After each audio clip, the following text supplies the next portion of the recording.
Hi, Strawberryhead. What are you doing? Hi, Gingerbread. I'm washing the dirty clothes. Wow, you can wash your clothes by yourself. Yeah, it's easy. I can teach you how to do it too. That would be really helpful. This is a washing machine, and it's used for washing clothes. We need to put water, detergent, and clothes in it.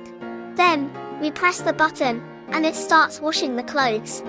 After washing, we need to put the clothes into the dryer machine. It will dry the clothes. Wow, that's amazing. From now on, I will wash my clothes by myself too. Strawberryhead and Gingerbread taught us some valuable lessons today. So, let's repeat what we have learned today. First of all, we should always keep our clothes neat and clean. Secondly, we should try to do our tasks by ourselves. So, remember to keep your clothes clean, and I'll see you in the next video. Until then, bye bye.